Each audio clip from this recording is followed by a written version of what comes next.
हाय guys, अस्सलाम वालेकुम, welcome back to my YouTube channel. आप सब कैसे हैं? उम्मीद करते हो आप सब बहुत ही अच्छे से होंगे। तो गाइज आज की जो वीडियो है, मुंबई ट्रेन में मुसलमानों पर गोली चलाने का असल में ज़िम्मेदार कौन है, और ये वीडियो है मौलाना इम्तियाज़ बरकती जी का, और ये वीडियो मैंने लिया है नूर की बरसात चैनल से। तो गाइज वाकई में हर जगह मुसलमानों को ही टारगेट किया जाता है, ऐसा क्यों हो रहा है? इस्लाम को आप चाहे जितना भी दबाना चाहोगे वो उतना ही उभर करके आता है। तो इस वीडियो में आखिर सुनते हैं आखिर क्या बताने वाले हैं। तो आइए चलिए इस वीडियो को सुनते हैं, बाकी बातें बाद में करेंगे। फानूस बन के जिसकी हिफाजत हवा करे, वो शम्मा क्या बुझे जिसे रोशन खुदा करे। याद रहे मेरे अजीजों, इस कौम को मिटाने न जाने कितने आए कितने चले गए, मगर ये मुस्तफा की उम्मत कल भी थी, आज भी है और सुबह कयामत तक रहेगी। इसलिए कि हुसैन ने अपना खून देकर इस उम्मत को दायमी जिंदगी अता फरमाई है। वरना कितने यजीद हैं जो इस कौम को मिटाने की कोशिश की, कभी कुरान को जला रहे, कभी पैगंबर इस्लाम की तौहीन कर, कभी मुसलमानों को मॉब लिंचिंग में मारना, कभी गोलियां मारने मुसलमानों। अभी का ताज़ा मामला शायद आपने सुना हो, नहीं सुना। एक ट्रेन के अंदर किस पे भरोसा किया जाए, कहाँ यजीद नहीं है। एक पुलिस वाले ने 3 लोगों को मारा, 3 लोगों की गोलियां मारी मुंबई ट्रेन के अंदर, एसी कोच में।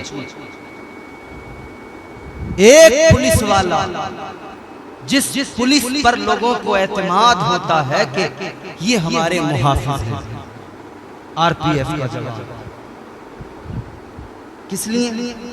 सियासत के लिए। किस लिए? तासुब। याद रखना मेरे अजीजों, कलीमा में हुसैन ने इसी फिक्र को खत्म किया था, इसी फिक्र के खिलाफ हुसैन लड़े थे। यही तो हुसैन ने मिजाज दिया था, और आज भी यही मिजाज है हमारा। तुम हमें गोलियां क्यों न मारो, तुम हमें चाहे मॉब लिंचिंग में मार दो।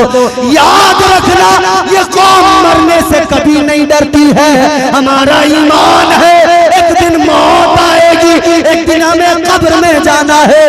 तुम गोलियां मारो, तुम चाहे मॉब लिंचिंग में मार दो, तुम चाहे जैसे मार लो, मगर हम ईमान से मुंह नहीं मोड़ सकते हैं, हुसैन की मोहब्बत से मुंह नहीं मोड़ सकते हैं, इस्लाम से मुंह नहीं मोड़ सकते हैं। हम तो दुनिया को बताना चाहते हैं। कल हुसैन ने कहा था कि चाहे सर कट जाए, इस्लाम नहीं जाने दूंगा हाथ से। सर कटे तो कट जाए, दीन नहीं छोड़ूंगा।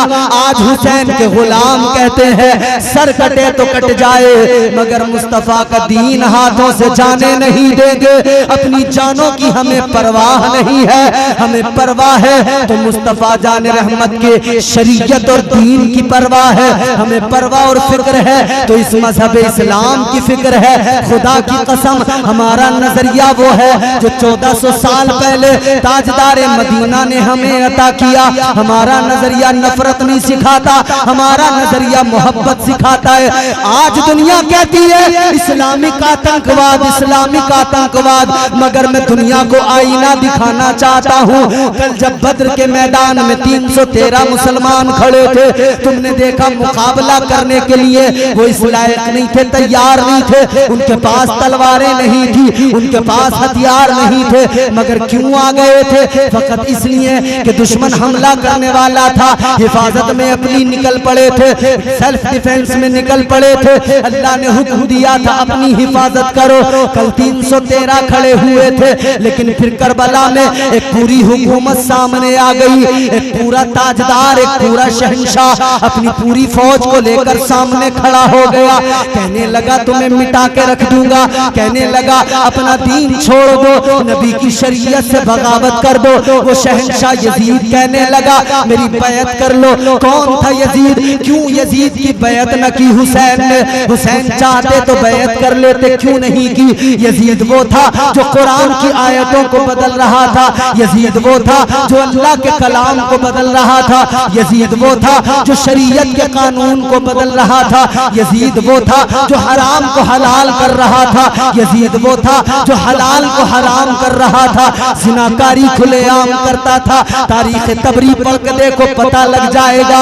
मुसन्निफीन ने लिखा है, पढ़कर देख लो आप। मुअर्रिखीन ने लिखा है, यजीद ज़ानी भी था, यजीद शराबी भी था, यजीद फासिक व फाजिर था, यजीद झूठा भी था, यजीद के अंदर इतनी खराबियां थी। हुसैन से कहता था बैत कर लो, हुसैन ने कहा अगर आज मैंने बैत कर ली तो कयामत तक के मुसलमान, कयामत तक की उम्मत मेरे मुस्तफ़ा की, कयामत तक के आने वाले मोमिन इस बात को दलील बनाएंगे और कहेंगे कल जब यजीद की बैत हुसैन ने कर ली, आज हमें करने में क्या जाता है। हुसैन ने कहा बच्चों को कटा सकता हूँ, नेज़े पे चढ़ के कुरान सुना सकता हूँ, अब्बास के बाजू कटा सकता हूँ, अपनी शहजादियों की चादरें छिन जाए ये तो गवारा कर सकता हूँ, खैमे जल जाए ये तो गवारा कर सकता हूँ, लेकिन नबी के दीन पे आँच आ जाए ये हुसैन को गवारा नहीं है, ये हुसैन को गवारा नहीं है। हुसैन ने यही फिक्र दी है, हुसैन ने यही नजरिया दिया है, हुसैन ने यही सोच दी है, हुसैन ने यही फिक्र दी है। हुसैन ने बता दिया ए मेरे नाना जान का कलमा पढ़ने वालों, ए मेरे नाना जान के उम्मतियों, कयामत तक याद रखना लाख यजीद आए मगर ईमान का सौदा न करना। कोई गोली चलाए फिर भी ईमान का सौदा न करना, कोई बंदूक उठाए ईमान का सौदा न करना, कोई तुम्हारे खिलाफ तलवार लेके आ जाए ईमान का सौदा न करना, बल्कि दुनिया को बता देना और ऐलान कह देना वो कोई और होगा, अपना जो ईमान दे देगा, नबी का चाहने वाला नबी पर जान दे देगा।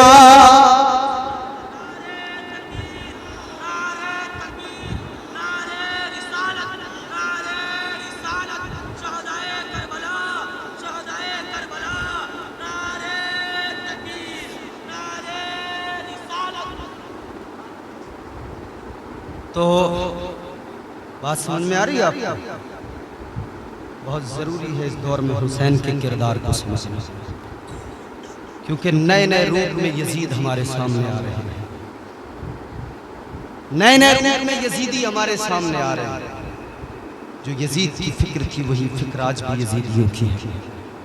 कल यजीद कहता था, कल यजीदी कहते थे, इब्ने ज़ियाद कहता था, उमर साद कहता था यजीद की बैत करो, अगर यजीद की बैत न करोगे तो जीने का हक नहीं मिलेगा, अगर यजीद को अपना पेशवा नहीं मानोगे तो जीने का अधिकार छीन लिया जाएगा। आज के यजीदी भी कह रहे हैं अगर तुमने पेशवा नहीं माना तो तुम्हें जीने का अधिकार नहीं होगा। आज के भी यजीदी कह रहे हैं कि जिसको हम कहें उसी को अपना पेशवा और मुक्तदा मान लो, नहीं मानोगे तो हम तुम्हें गोलियां मार देंगे, नहीं मानोगे तो हम तुम पर जुल्म करेंगे, ज़्यादती करेंगे। मगर इस्लाम जब जुल्म होता है तब इस्लाम और ज़्यादा पनपने लगता है। तो मैं अर्ज़ कर रहा हूँ दुनिया इस्लामिक आतंकवाद की बात करती है मगर दुनिया को ये आतंकवाद नजर नहीं आता। जब फलस्तीन के अंदर छोटे छोटे बच्चों पर वो यहूदी गोलियां बरसाते हैं, बम बारूद गिराते हैं, तब दुनिया को यहूदी आतंकवाद नजर नहीं आता। जब एक मस्जिद में घुसकर गोलियां बरसाई जाती हैं, नमाजियों को मार दिया जाता है, तब दुनिया को वो आतंकवाद नजर नहीं आता। जब 3 लोगों पर गोलियां चलाकर एक ट्रेन के अंदर एक पुलिस वाला मार देता है तब दुनिया को आतंकवाद नजर नहीं आता। और मीडिया वो भी खामोश हो जाती है, अंदाज ही बदल जाता है। जरा सा कोई मामला ऐसा हो ना जिसमें कहीं से कहीं तक हल्का भी अगर मुसलमान शामिल हो तो मीडिया उछलने लगता है। ये दज्जाली मीडिया है, उछलने लगता है, उछल उछल के न्यूज सुनाते हैं, ऐसा हो गया वैसा हो गया। एक लड़की को एक पारसी ने मार दिया था, एक लड़की को एक पारसी ने मार दिया था, मुसलमान नहीं था वो, उसका नाम गालिबन आफताब। तो नाम मुसलमान भी रखते हैं आफ्ताब, और ये लोग भी रखते पारसी। मीडिया हमारा दज्जाली मीडिया उछलने लगा। वो तो हिंदू मुस्लिम उन्होंने दिखा दिया, मुसलमान ने मारा। बाद में पता लगा कि वो मुसलमान था ही नहीं, पारसी।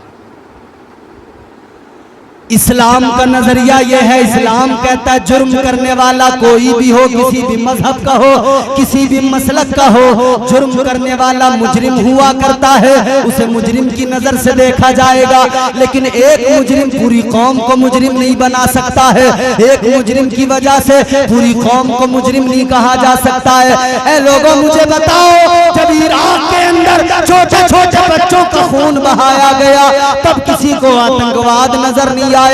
जब फलस्तीन के बच्चों पर जुल्म ढाया जाता है तब दुनिया को आतंकवाद नजर नहीं आता। जब चाइना में मुसलमानों को मारा जाता है तब किसी को आतंकवाद नजर नहीं आता। जब शरीयत पर आंच आती है, शरीयत पर सारे भेड़िए एक साथ हमलावर होने लगते हैं तब किसी को आतंकवाद नजर नहीं आता। और जब मुसलमान कहीं कोई एक आदमी जुर्म करता है तो ये पूरी कौम को आतंकवादी बताने लगते हैं, दज्जाली मीडिया उछलने लगता है।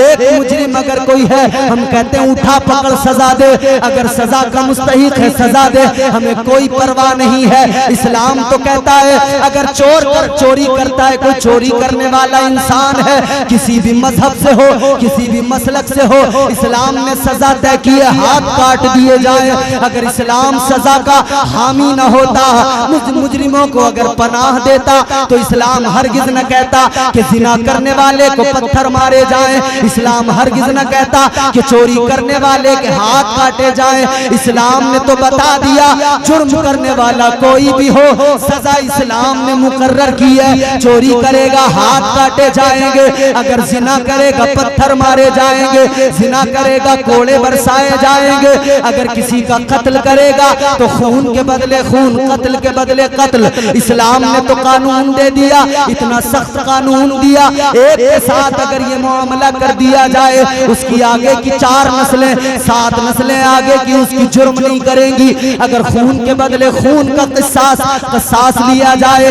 उसकी आगे की नस्लें खून करना बंद कर देंगी। चोरी के एवज हाथ काट दिए जाए, उसकी आगे की 10 नस्लों को 7 नस्लों को सबक मिल जाएगा, कोई चोर पैदा नहीं होगा।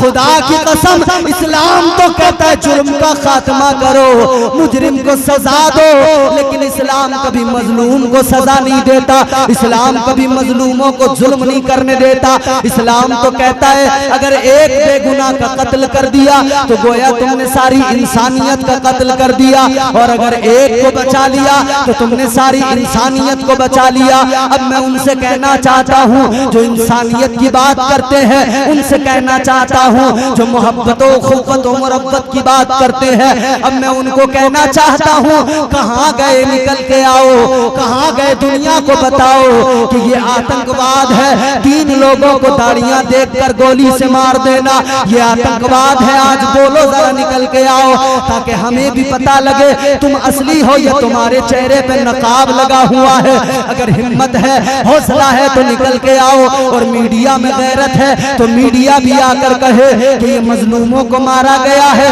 ये मजलूमों पर जुल्म किया गया है, मीडिया भी कहे ये आतंकवाद है। मगर मेरे अजीजों सुनो, आज इसीलिए मैं कहता हूँ और ज्यादा जरूरत है हुसैन को पढ़ने की, और ज्यादा जरूरत है हुसैन को समझने की, और ज्यादा जरूरत है हुसैन को देखने की, और ज्यादा जरूरत है हुसैन के मिशन पे अमल करने की, और ज्यादा जरूरत है हुसैन की जिंदगी को देखने की। हुसैन ने जो करीने जिंदगी दिया, जो ज़ाब्ता दिया, उसको अपनाने की जरूरत है, ताकि पता लग जाए, फर्क महसूस हो जाए।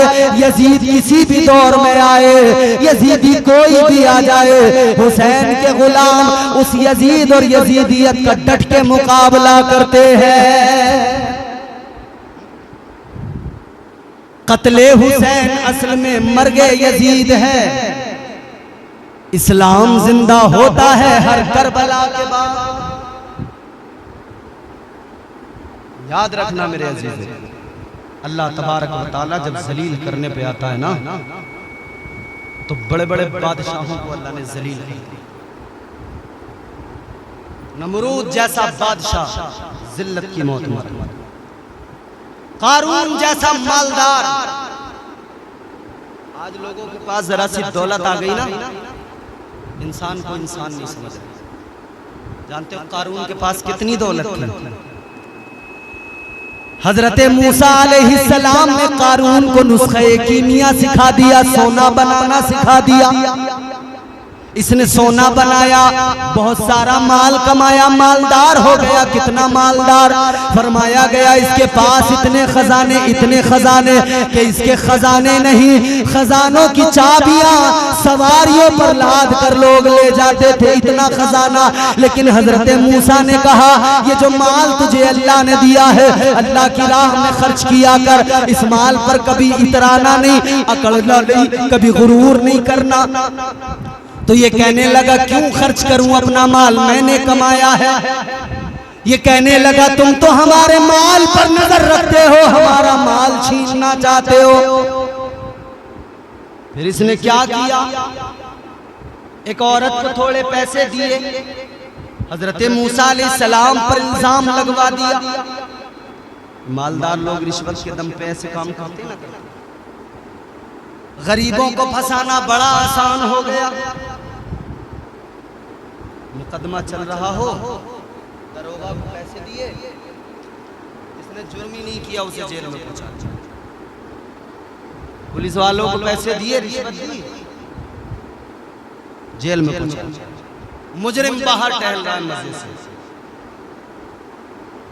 दर्द दिल की दवा नहीं मिलती, मांगने से वफा नहीं मिलती। बेगुनाह लोग मारे जाते हैं, कातिलों को सजा नहीं मिलती। ये हालात आप लोग बहुत अच्छा सुन रहे हैं, मगर ये बात ज़हन नशीन कर लीजिए। जब अल्लाह जलील करता है ना तो कोई नहीं बचा सकता। नमरूद का दावा ये था पूरी दुनिया पे हुकूमत करता था, कोई एक मुल्क पर नहीं, पूरी कायनात, पूरी रूए जमीन पे हुकूमत की है नमरूद ने। पूरी कायनात पर हुकूमत करने वाला, रूए जमीन पर हुकूमत करने वाला नमरूद कहता था ऐ इब्राहिम मैं तुम्हारे खुदा से जंग करना चाहता हूं, तुम्हारे खुदा से मुकाबला करना चाहता हूं। हजरत इब्राहिम अलैहिस्सलाम ने फरमाया तेरी औकात नहीं है तू मेरे रब का मुकाबला कर सके। किसकी जुर्रत है जो मेरे खुदा का मुकाबला कर सके? किसकी जुर्रत है जो मेरे परवरदिगार का मुकाबला कर सके? ये कहने लगा नहीं मैं तेरे खुदा से मुकाबला करूंगा।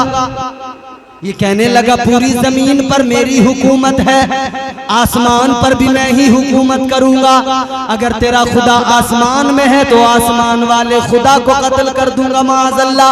हजरत इब्राहिम अलैहिस्सलाम ने फरमाया मेरा खुदा किसी एक जगह पर नहीं है, मकान और मकानियात से पाक है। अल्लाह ताला हर जगह मौजूद है, वो नूर है, नूर हर जगह मौजूद है उसका।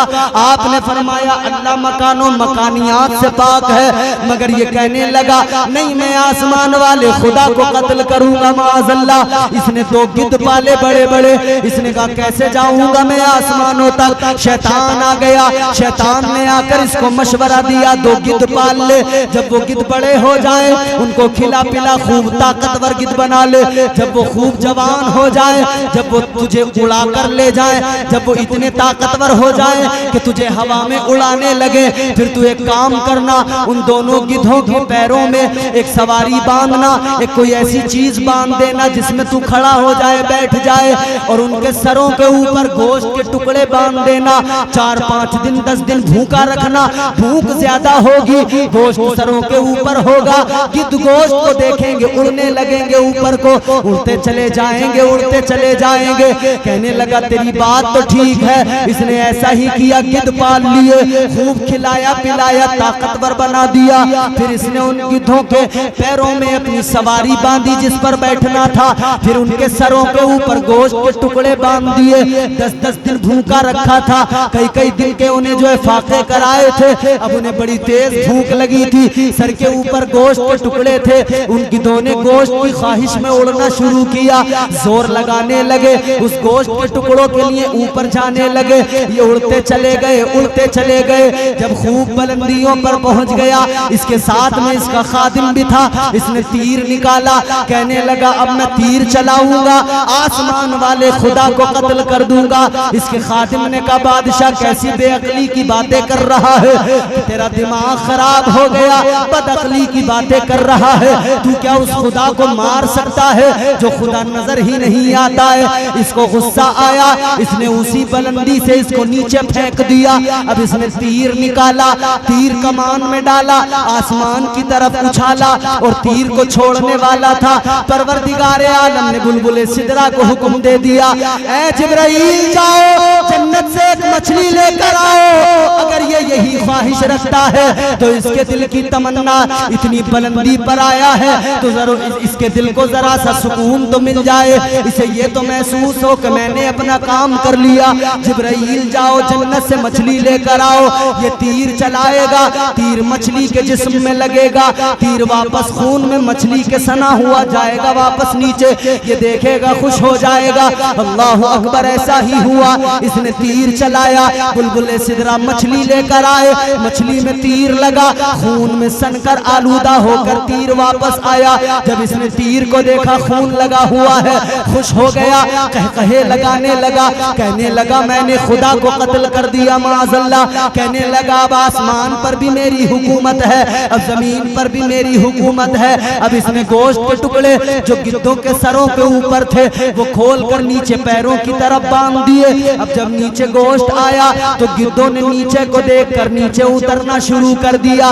नीचे उतरते गए यहाँ तक कि वो गिद्ध जमीन पर आ गए। जब ये जमीन पर आ गया, इसने वो तीर निकाला, सबको दिखा के कहने लगा लो मैं खुदा को कत्ल करके आ गया। इब्राहिम के खुदा को मैंने कत्ल कर दिया।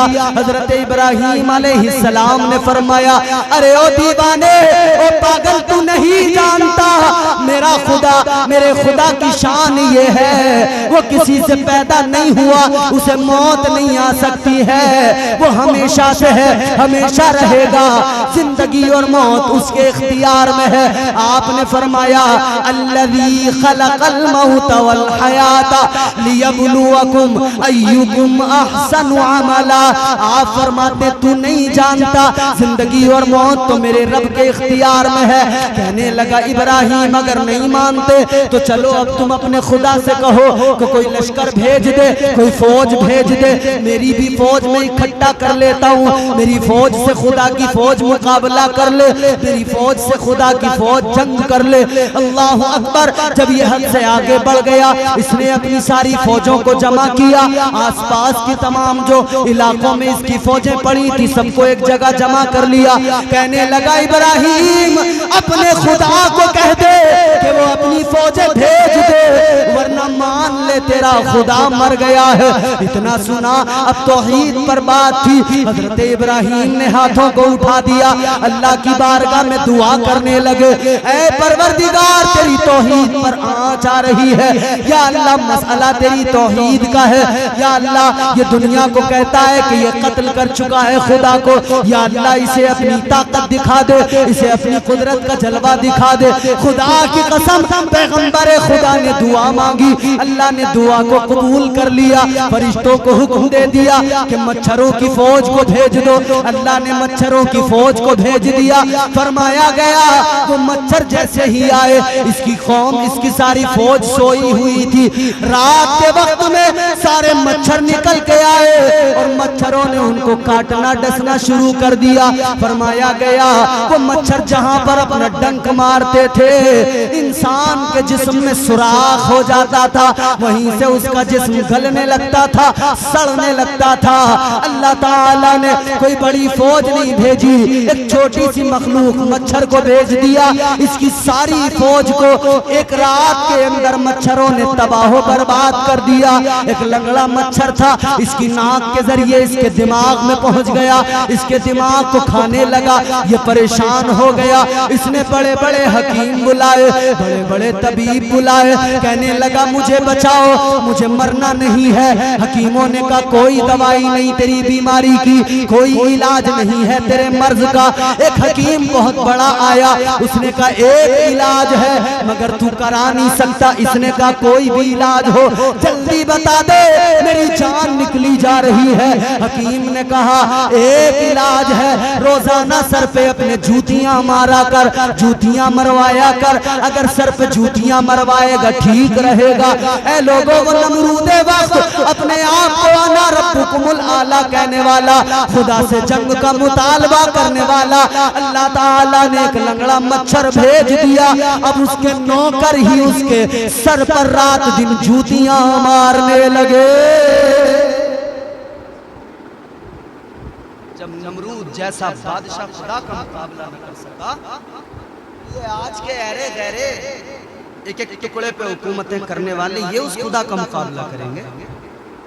सीखी है औकात उस खुदा का मुकाबला करना।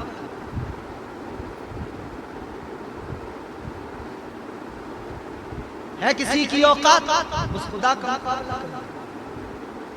परवरदिगार आलम खालिक कायनात रब्बे लम यज़ल व ला यज़ाल ने एक मच्छर भेजा, छोटा लंगड़ा, वो भी लंगड़ा। और मैं तेरे लिए एक लंगड़ा मच्छर का। अच्छा एक बात बताओ मुझे, मच्छर अल्लाह की मखलूक है। मच्छर बोलो अल्लाह की मखलूक है। इतना छोटा सा होता है, हाथ पे बैठ जाए आप यूं हाथ मारते हो ना, यूं खत्म काम। इतना सी तो होता है उसका, यूं मसल दिया मच्छर खत्म, ऐसे खत्म हो जाता है। यूं मसल दो मच्छर खत्म। वो मखलूक जो इतनी छोटी यूं मसलो तो खत्म हो जाए, मगर देखो ना खुदा की कुदरत के जलवे। दुनिया सारी उस मच्छर के पीछे पड़ी है, दुनिया सारी उस मच्छर को खत्म करना चाहती है। बड़ी दवाइयाँ बनाई गईं, बड़े तेल बनाए गए मच्छरों को मारने के, बड़ी दवाइयाँ नालियों में छिड़की जा रही हैं। अमेरिका से लेके अफ्रीका, इंग्लैंड, यूरोप, बरतानिया, हिंदुस्तान, तमाम ममालिक दवाइयाँ बना रहे हैं। कछुआ छाप अगरबत्ती बन रही है, मच्छर मारने की अगरबत्ती मार्केट में अवेलेबल है। मोर्टीन आ रही है, किस लिए? मच्छर मारने। सारी दुनिया मिलकर मच्छर को मारना चाहती है, मगर अल्लाह की कुदरत का जलवा देखो। गोया रब की शान, रब की कुदरत बंदों को बता रही है। कल एक ताकतवर आया था, उसके लिए मैंने मच्छर को भेजा था। वो पूरी दुनिया पे हुकूमत करता था, वो मच्छर को ना मिटा सका, मच्छर ने उसको मिटा दिया मेरे हुक्म से। तो आज सारी दुनिया मिलकर कोशिश करती है मच्छर को मिटा दे। कल नमरूद को मच्छर ने मिटाया था, आज ये दुनिया मच्छर को कैसे मिटा सकती है? मच्छर को बनाने वाला खुदा है, मच्छर को रिस्क देने वाला खुदा है। जब सारी दुनिया मिलकर एक मच्छर को नहीं मिटा सकती, तो मुझे बताओ ये गोलियां मार मार के मुसलमान को कैसे मिटा सकती है? ये दुनिया मुसलमान को कैसे खत्म कर सकती है? मुसलमान कल भी था, आज भी है, रहेगा सुबह क़यामत। अल्लाह ताला ने मुसलमान को शान दी है, वो इज्जत दी, क्योंकि मुसलमान हर जगह सर नहीं झुकाता, सर झुकाता है फ़कत परवरदिगार की बारगाह में। मुसलमान दिल झुकाता है तो फ़कत मुस्तफ़ा की बारगाह में। मुसलमान की शान ये है, मुसलमान के सामने करबला है, मुसलमान के सामने मुस्तफ़ा का घराना है, मुसलमान के सामने मुस्तफ़ा के दिए हुए उसूल हैं, मुसलमान की नज़रों में मुस्तफ़ा की दी हुई शरीयत है। ये शरीयत इस मुसलमान को न कभी मिटने देगी, न कभी बर्बाद होने देगी। इस्लाम था, इस्लाम है, इस्लाम रहेगा। कुरान था, कुरान है, कुरान रहेगा। इस्लाम की गर्दन पे हुसैन इब्ने अली का एहसान था, एहसान है, एहसान रहेगा। एहसान था, एहसान है, एहसान रहेगा। कत्ले हुसैन असल में मर्गे यजीद है, इस्लाम जिंदा होता है हर करबला की बात। हुसैन की ज़िंदगी को देखें, हुसैन की सीरत को देखें, हुसैन के किरदार को देखें और अपनी ज़िंदगियाँ बेहतर बनाएं। खुदा की कसम हुसैनी सोच पैदा करें, हुसैनी फ़िक्र पैदा करें। हुसैनी फ़िक्र पैदा हो गई तो ये कौम सुरखरू नज़र आएगी, ये कौम इज़्ज़तों के ताज इस कौम के सर पे होंगे। हुसैनी फ़िक्र पैदा कर लो, हुसैन के मिशन पे अमल कर लो। खुदा की कसम जब बच्चा बच्चा हुसैनी फ़िक्र का पैकर बन जाएगा, हुसैनी अफ़कार हमारे मुआशरे में फैल जाएंगी तो हमारा मुआशरा वही मुआशरा बनेगा जिस मुआशरे को सलाहुद्दीन अय्यूबी ने तश्कील दिया था। वही मुआशरा बनेगा जिस मुआशरे को मोहम्मद बिन कासिम ने तश्कील दिया था। ये वही मुआशरा बनेगा जिस मुआशरे को हिंदुस्तान में गरीब नवाज सरकार ने तश्कील दिया था। अल्लाह ताला हमारे मुआशरे को बेहतर फरमाए, हमारी सोच हुसैनी बना दे।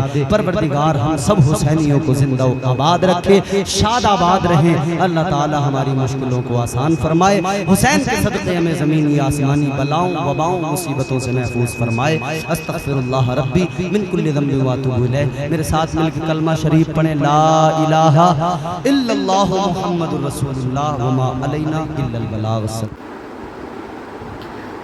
तो गाइज़ आपको ये वीडियो कैसी लगी कमेंट बॉक्स में ज़रूर बताइएगा। लेकिन आजकल जो माहौल है बहुत ही डरावना माहौल है, घर से निकलने पर भी डर लगता है। तो गाइज़ आपको वीडियो पसंद आई हो तो प्लीज़ चैनल को सब्सक्राइब कर लीजिएगा, लाइक कमेंट शेयर ज़रूर कीजिएगा। मिलती हूँ अगली वीडियो में, तब तक के लिए अल्लाह हाफिज़।